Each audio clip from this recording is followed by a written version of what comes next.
Assalamualaikum warahmatullahi wabarakatuh. Berjumpa lagi dengan saya pada mata kuliah Sistem Informasi Manajemen. Kali ini kita akan membahas mengenai proyek 5 dan proyek 6. Sebelumnya perkenalkan, nama saya Sani Masanda dengan NIM 7211419151. Nah, di sini pada proyek 5 kita akan membahas mengenai formulir pembelian buku web atau HTML. Di sini kita akan membahas mengenai teknik untuk mencatat informasi web, bagian formulir contoh dan langkah pembuatannya, menyimpan contoh, dan melihat halaman web. Langsung saja, di sini ada teknik untuk mencatat informasi web. Ada 5 teknik. Yang pertama ada field text, di mana pengguna mengetikkan sebaris data. Kemudian ada menu drop down, mengombinasikan jawaban yang akan ditanyakan dalam tempat kecil di halaman web, tapi masih memungkinkan pilihan bersifat saling eksklusif lainnya. Kemudian ada teknik tombol radio, sesuai beberapa pilihan yang saling eksklusif ditampilkan. Kemudian ada kotak cek, serupa dengan tombol radio tetapi user dapat memilih lebih dari satu pilihan.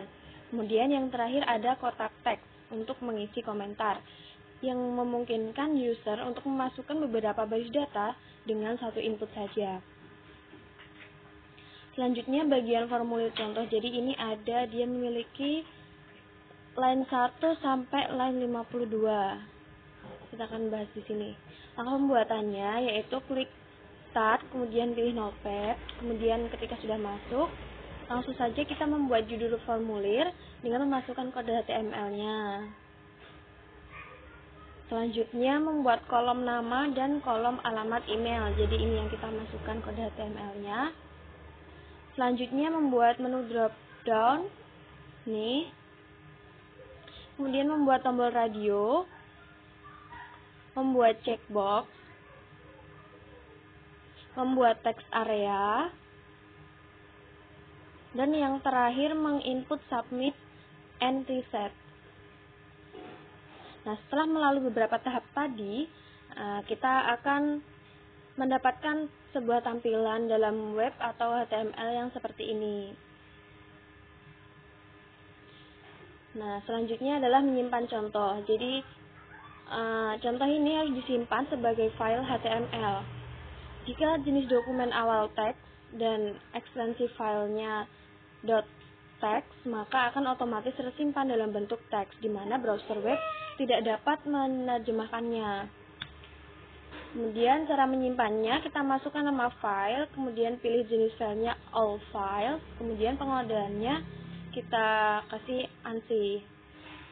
Selanjutnya adalah melihat halaman web. Caranya membuka browser web, kemudian pilih perintah file, kemudian pilih open, kemudian ketikkan nama file atau browse, kemudian klik OK. Selanjutnya proyek ke-6 yaitu dasar-dasar spreadsheet. Kita akan membahas mengenai contoh, lembar data diskon, lembar data faktur, dan menyimpan contoh.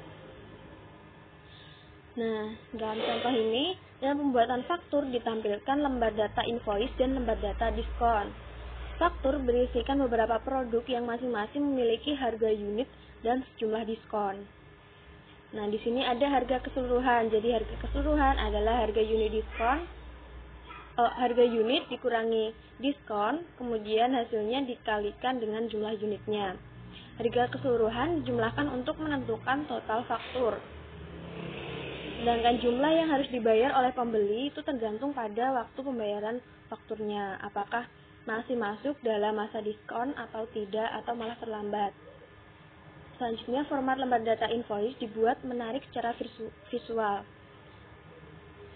Sedangkan lembar data diskon dibiarkan pada format aslinya karena pengguna biasanya tidak melihat lembar ini. Kelebihan spreadsheet adalah dia dapat digunakan untuk memberi kapabilitas sistem informasi yang cukup rumit pada perusahaan. Contoh dibuat dengan Excel membutuhkan 2 sheet saja, yaitu dia dinamai sheet pertama invoice, kemudian sheet kedua discount. Selanjutnya ini dia tampilan dari lembar data diskon. Tujuan kita membuat lembar data diskon adalah untuk menentukan jumlah 2 unit harga yang menentukan persentase diskon. Caranya, masukkan nilai-nilai seperti gambar, ya di sini ada discount, amount, dan persen. kemudian blok kolom A, pilih format, kemudian cells, pilih currency, cells, kemudian number dulu, kemudian baru currency. Nah, di sini tinggal kalian pilih mata uang dan jumlah desimal yang diinginkan. Kemudian klik OK. Selanjutnya adalah lembar data faktur. Blok kolom A sampai dengan G, kemudian pilih format, kemudian kolom, kemudian atur kolom width-nya. Di sini kita pakai 13, kemudian klik OK. Selanjutnya kita masukkan data seperti gambar ini. Ada invoice, ada itemnya apa saja, ada unit price, discount, unit extended price, kemudian ada amount to, ada tanggalnya. Setelah itu, blok semua data, kemudian pilih format, kemudian pilih cells, kemudian pilih alignment, kemudian pilih center agar tulisannya itu letaknya di tengah, rata tengah gitu. Setelah itu, klik OK.